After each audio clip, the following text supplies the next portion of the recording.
welcome to FACEHAMMER. It's me, Russ the Face, and I've got another old world unboxing video for you. This time it came from below. That's right, it's finally the Tomb King's day in the sun. They're back. You couldn't keep them down for long. We're back from the sands. So in this video, I'm going to be talking about my favourite Warhammer faction of all time, the Tomb Kings, and this brand new army set. I'm very excited. There's lots more Warhammer Old World content coming at you over the next couple days and weeks. I've got full in-depth rule videos on how to play. I'm going to do full in-depth faction review videos on the Tomb Kings and Bretonnians and other factions. I've got unboxing for all the different products that are coming out today. I've got my top 10 or more, probably, things that you need to know about this edition.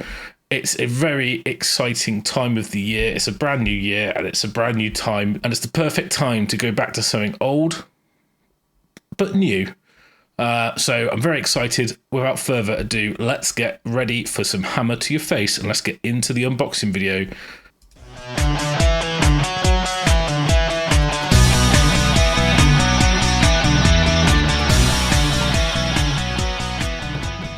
So I thought I would do an unboxing of the Tomb King army set. Now, Games Workshop sent me this. I'm super appreciative of this. This is like, Tomb Kings are like my faction. So I'm quite excited. I have already opened this prior to the video because I wanted to get the book out and plan some content. The Brett one I'll do is completely sealed, so that will be genuine reaction if you care about that. Purpose of this video really is just to show you what's in the box and go through some things and give you my thoughts. So this is the box itself. Obviously this was leaked, the box net as they call it. I've opened it, so this shouldn't be here. It should be in the book and the models. So we get the whippy sticks. So people who used to play back in the day will remember these lethal things that, you know, used to get whipped with if you were in certain Games Workshops back in the day. But yeah, that's the whippy sticks. So they're like measuring sticks basically. Yeah, I don't know if that's just a nostalgia thing, but that's kind of fun. I know I think they're in the Legion Imperialis or whatever as well. Templates. So need these now, back again. So you got your flame, your large blast, your small blast. So this is like your stone thrower stuff, mortar, breath weapons. So here we go. Why do we need new skeleton horses? The answer is we don't need skeleton horses. If we look at the sprue, 1993, good year. They're the same. You see they've still got horrific mold lines down the legs, as people who've ever built these will know. So yeah, horses. It's enough. There's no difference really. They're the same. Then you got this is the old school sprue. So I'll do this so you can see what I'm doing. So this is how sprues used to be, you know, lots of space. The assembly is what, 1, 2, 3, 4 parts. And there's the reason they look very Tomb King-y is because these are not Tomb King skeletons. But there is a sprue which upgrades, use that term loosely, which is the Tomb King upgrade sprue, which gets packaged with the skeletons, which is in here. So you've got these guys, and you know that's cool. I'll put the box to one side as I lift things out. So you got your guys. So there's your horse riders. So yeah, another horse, a errant horse that's fallen out the bag. This is chariot sprues. 3 of those. I would have expected more chariots in this set, to be honest. These are the Tomb King upgrade sprues. They're the same. There's no difference. So you've got your heads, your command bits, the shields, the bow arms, the quivers. I remember buying on eBay tons of these because I converted all mine out of Tomb Guard, which we'll see light of day again now. And so there you go. There's all that. We'll get onto this chap in a sec. You thought I was going to go straight there. Vampire Count Skellies. So again, look, simple. You know, mold lines are, yeah, they're not great. I mean, they're an old kit. I mean, you are getting old kits basically. You get a shitload of them, but they're old kits. So yeah, the old gravestones, they're always really popular. You can actually Dremel writing on there if you want, and cut the skull off if you want to like vary them up. I use that on my Vampire Count basing. But yeah, so Vampire Count Skeleton, and not just a few of them, loads of them. Like how many do you want? All the skeletons you could ever need in this box set, to be honest. Right, so let's get on to the sexy stuff. So this is the Necrolith Bone Dragon. I'll say it properly. So this is a new kit, obviously. So it is in plastic. I obviously haven't assembled this yet. I'm not sure which variant to assemble, if I'm honest with you, and I'm not sure about how easy it will be to magnetize or have swappable parts, because the Lich has the canopy. It does have a scenic base, as per most modern GW kits, which has got loads of little scarabs on it. That's pretty cool. One of my favourite things about the old tomb swarms and stuff was the little scarabs and the beetles that you could have scurrying around. That you could cut off the sprues, and the scorpions. So yeah, and you got this weird vulture bug sand thing. I don't really like that. But yeah, so all the bits. So it's not like, I mean, it's a lot more complicated than old school, like a modern, the older kits. It's not too bad. Like, it's 2 sprues. I mean, goes up to like 70, 80 pieces, I think, which could be worse. I'm just glad that actually when I opened this first time, I got a real hint of nostalgia, because I just remembered like how much fun it was getting your armies ready, because it didn't take ages. And the problem with like modern GW stuff, although it's amazing, I think they've over-engineered it a little bit. It takes so long to build, get your army ready, and it's really hard to keep the impetus going.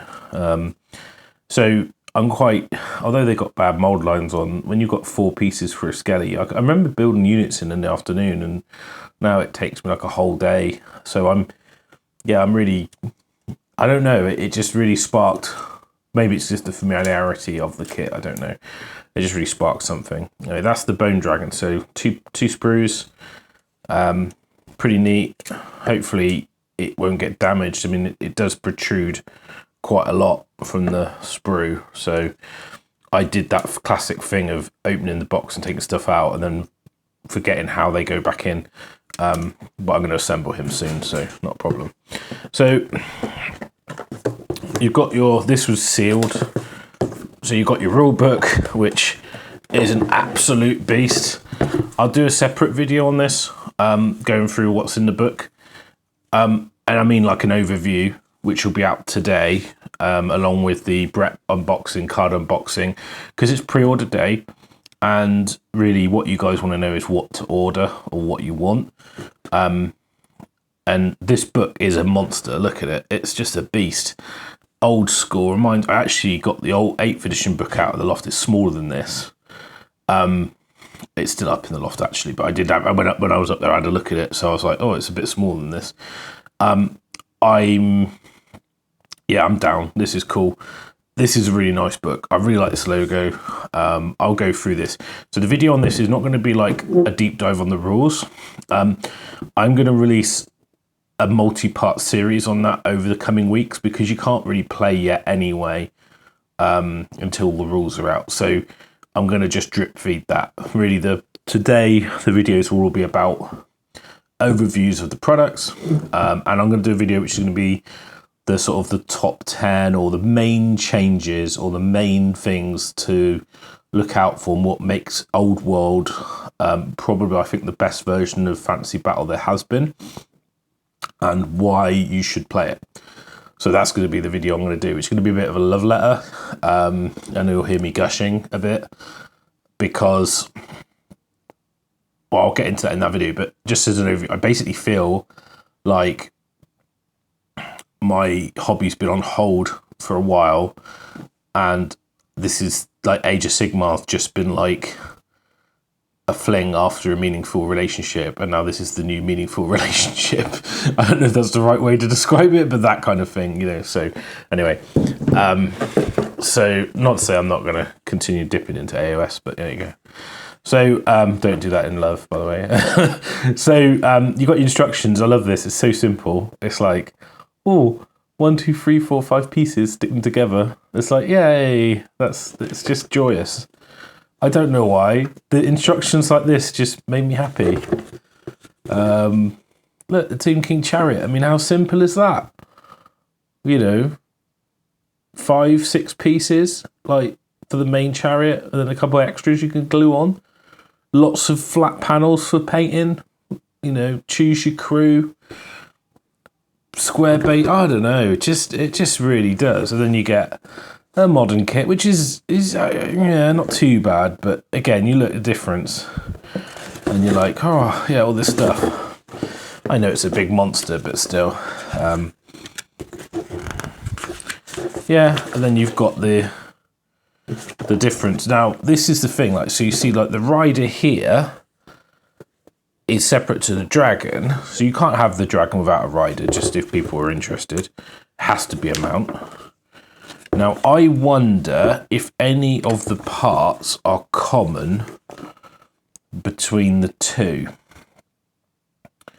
So that's the High Priest and the King on foot. And maybe, is there instructions for doing the King? Yeah, so the King, I think he stood up. Actually, I really like that. Those choices, that's really cool. Like that spear. The cat's also very cool.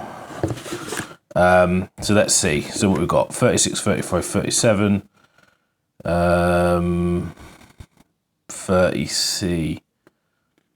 Maybe you can do both. 30C. Oh, okay. Yeah, not sure. I have to have a play. I think it looks like you've got common bits, but yeah, it looks like this throne's the same, but then this kind of book plinth thing gets added on.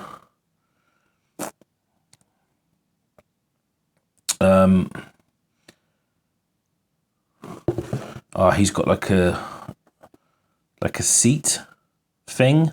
This, I don't know. It's all a bit weird. I can't really see. You think he stood in front of it and there's a cat on it. So his cat's right, which is very apt because my cat keeps chucking me off my own chair. He runs in the room under the table, jumps on my gaming chair, and then when I try and get him off, he tries to scratch me because he loves it. Yeah, that's that piece there. So I think it's more or less the same, apart from the back piece, which then has the canopy attached, which I think you could leave off actually, if you don't want it. I mean, I think the canopy is a bit weird. It kind of blocks the view. Yeah, so the canopy is attached to that back piece anyway. So you probably could magnetize it. I don't think it's that difficult. Because the piece that goes in the front, so I'm a bit of a divergent on this video, but this piece that goes in the front with the book and stuff, you could just place that in. That's the same. And then you've got the back piece which attaches at the back. So if you could somehow have that swappable, because I think that's a different back piece.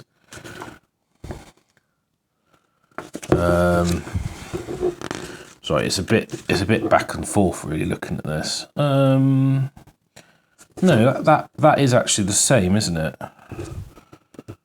Yeah, so that's actually the same. It's just got different doodads.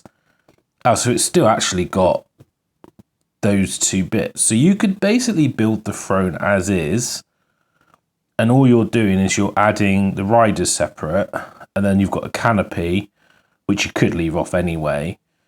Yeah, so you could just have the riders separate, it looks like. And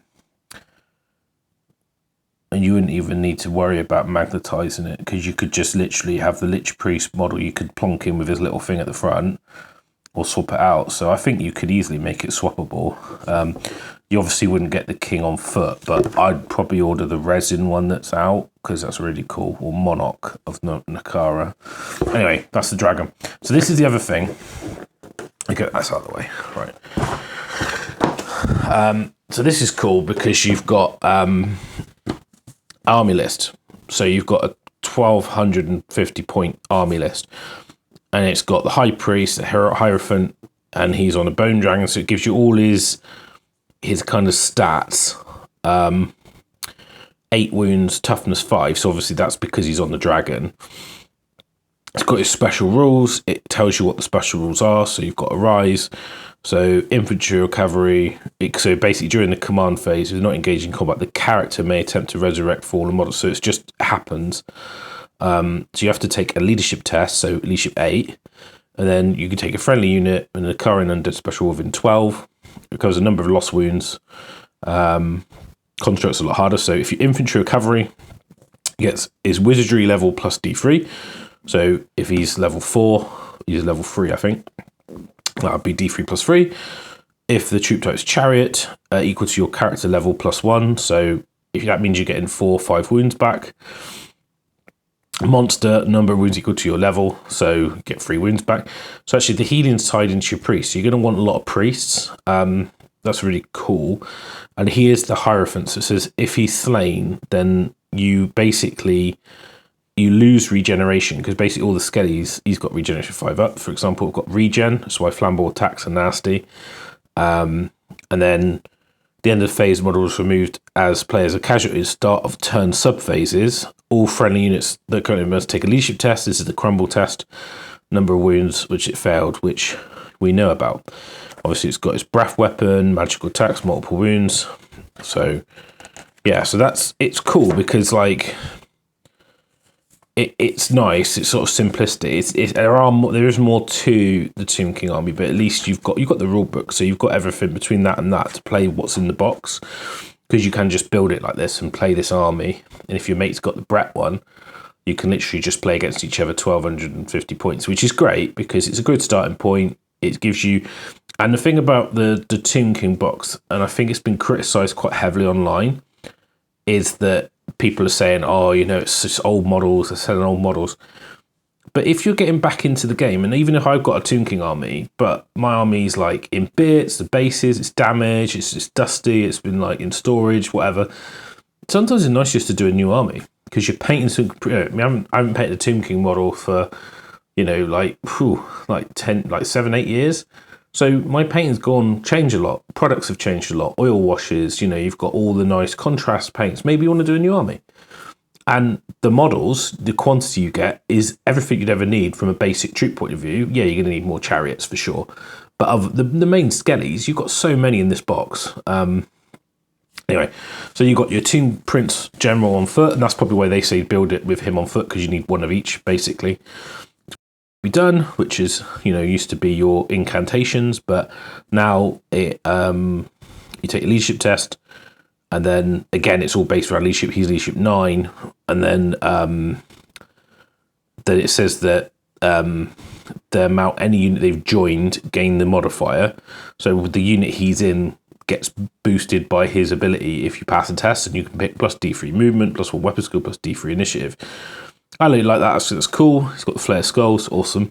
This is a magic weapon, so I like that a lot. He's got this is the regiment, 20 skeleton warriors, so it tells you what's in it, what they've got. Then you've got another regiment of 20 skeleton warriors. They've all got spears. They've got hand weapon, spears, and shields. Now, one of the things in this edition, you don't get a benefit for having hand weapon shield, so there's no +1 save anymore for that. So the saves in Old World, when I get onto my video, the overview, have been drastically reduced from 8th edition. You're not going to have people running around with -1 or 0 up saves that are basically immune to everything but cannons. So this could be quite interesting. So you've got then 16 archers, and then 16 archers, and then 8 horsemen, 8 horse archers. Now, and then your chariots, probably 3 chariots, and it's got all the special rules. So, you know, you've got your arrows, so no modifiers to their hit rolls because they're BS2, so it's 5s to hit basically. You've got the curse, take D3 strength 2 hits when they kill if they fail a leadership test. Then you've got flaming attacks, and basically you on a 4+ you take an additional wound because they're flammable, so that's quite interesting. And then you've got indomitable, so it reduces the number of wounds suffered due to the unstable rule, because obviously they're undead, so they've got fear, immune, psychology, unbreakable, unstable. And then you've got the Kopesh, which is a hand weapon, armor piercing -1. It's got rules for resurrecting. It's got the spells. You've got Desert Wind, Curse Blaze, Desiccation. I'll go into more detail when I talk about the Tomb Kings, but that's quite cool. I mean, it's not just the instructions. You actually get an army list and all the rules you need to play the army. That's quite handy, especially if you want to play a couple of introductory games with your mate. It doesn't mean you have to build your set a certain way, but I think you don't get enough bow arms to... Like, it's not like you can build all the skeletons with bows, because you don't get enough bows in the set to do that. Because you get... How many do we get? On a sprue, there's 10, I think. Oh, no. 1, 2, 3, 4, 8. And you get 1, 2, 3, 4, 5, 6. So 6 times 8, and that's how many you get. So I don't know if which is 48, but basically if you've got that many bow arms, so you can't really do much. So I think they've got in here like 32 is it 36 skeleton archers, something like that. What they built? 2 to 16, so 32, and then 8 horse archers. Oh, and the chariots. That's why you got extras. Yeah. So you might better do some finagling, but yeah, basically you've got command and stuff. So yeah, but you can't build like all like sort of 70, 80 skellies with bows, basically, unless you get hold of these or you've got some old ones lying around. But that's it. The sprues, there's no difference. They've not rekeyed them, not retooled them. They've not done anything new. And I think some people are a bit disappointed in that. But I think I'd rather them spend the energy doing new cool stuff than re-engineering the old kits. I mean, it might come later, but you know they exist. And yeah, maybe it's expensive. I don't know the price point of this, but I imagine it's going to be in the £170 mark, 150 quid, you know, something like that. It's going to be like Horus Heresy sort of style. But it is a massive army, and you do get the new Bone Dragon. I'm sure if you bought the stuff individually, you know, even if the Bone Dragon was £40, which is probably going to be more than that, you know, and then the book's going to be £37.50 probably, because that's what, probably more than that, because that's what the Legion Imperialis one is, and it's bigger than that.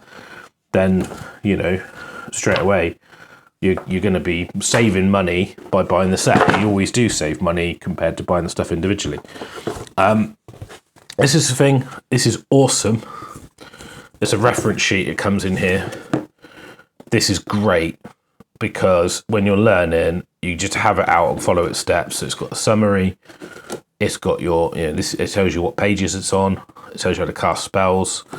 Then you've got your movement phase, you know, your shooting phase. Obviously, it's a very basic misfire charts, wound chart, hit chart, combat phase, you know. So it's like, it's useful, but there are so many rules in this game to learn. It's a very in-depth game. People who've played even people who've played the old Warhammer, there's a lot more going on. Just the way they've added quite a lot. But I think it's not rules bloat for the sake of it. It adds to the game experience, and it fixes a lot of the issues that were there in the old game. Particularly things like units breaking and getting killed, elite units running down really easily when you make that errant break test and things like that. There's like units who've got like one-off, automatically just give ground, and means you can guarantee hammer and anvil type situations, rather than like you'd have to use like armies like Undead, which didn't run. But then Tomb Kings had issues with like, how do you screen or redirect charges, you can't really, because your units can't move, run away, so you can't use that bait and trap. But now they've got skeleton skirmishers, chariot runners, you know, ways to charge through their own units. So, and I'll get onto that when I talk about the Tomb King army in general. But yeah, so there's been a lot of stuff added, and one of the key things for me is the movement's been restricted, which actually adds to the game. But I'll talk about that in another video. So, and then underneath,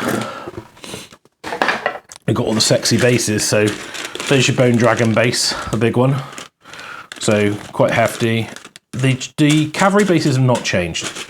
The chariot bases have not changed. So if you've got Tomb Kings on cavalry and or on chariot bases, they're fine. You don't need to do anything to them. They work exactly as they are. They're on the same bases. You don't need to rebase them. So that's good news. So you also get the brand new base size. Ironically, these are the 25mm ones. So you probably, if you're not like me, you threw it all away. If you're like me and you've got, and you did throw it away, unlucky, but if you do have it, then these 25mm you can probably find. You probably got some, but they're the bases that all the skellies go on. Big bag of bases. Dice. Now this is my one criticism of this box set, and I don't want to be negative about it, but there's a dice missing from here. There's a scatter dice, there's D6. I've got my templates for my Screamer Skull Catapult. So I've got my template. Where's my artillery dice? I mean, the game's not, you need it to play the game. And I think if you've got a starter set, which is everything you need to play the game, omitting one dice seems like an oversight. For me, that's a bit of a mess, a fail. And that might be because of production. They couldn't get them done in time and they didn't want to delay it. I don't know. I haven't got any information or inside information. I think it's pretty lame that you don't get an artillery dice, especially on the same weekend. There's like themed dice sets for Bretts and Tomb Kings, and they have artillery dice in them. I just think you could have had some artillery dice in these sets. I think that would have gone a long way. And obviously, that doesn't mean that the production time of a thing like this is a lot more complicated than a set of dice. So it might be still that issue. I don't know. I don't have any inside information. I'm not trying to speculate. I'm just saying that as a customer, I buy this box and it's a silly little thing. It's going to disappoint me. Not having artillery dice, and I'm going to have to go out and buy one, source one. Well, I'm going to have to buy another set of dice.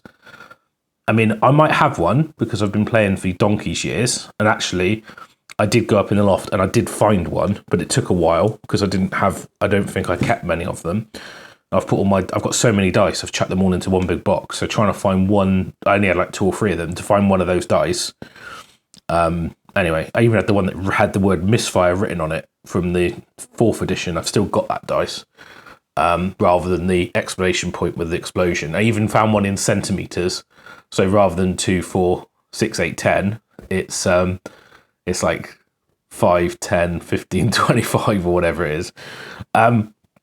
What I would say as well, though, is that if you don't have one and you have a D6 with a symbol on, you can quite easily use that, because if you've got a D6 that's got like a symbol on the 6 or the 1, probably on the 6 is better, then you could say the symbols are misfire. A 1 is 2, a 2 is 4, a 3 is 6, a 4 is 8. So you can get around it that way. Anyway, I love it. I really like the Tomb King models, always have. I know they're the same as they used to be, but I'd probably be disappointed if they redid them and they were like the Empire levy that I don't like. They still look great. I still think they hold up. Yeah, so that is the Tomb King box set. So if you want to collect Tomb Kings, I'd say go out and get the pre-order on this. You can support us by doing it through Element. Links in the description. Hopefully, you will be able to get your hands on this. So hopefully they won't all sell out really quickly. I think the Brett one's going to be very popular, just because I think it looks more like an army. and there's a lot more useful things in there. I think this one as a jumping off point, there's a lot more stuff you have to buy. I think with the Brett one, you've got more of a balanced force, and you probably need less things than what you do with this. Brett one's probably got too many infantry in it, but I'll talk about that in a minute. So hopefully you enjoyed the video. If you did, like, subscribe, do all that stuff, and I'll catch you all in the next one. Cheers, guys.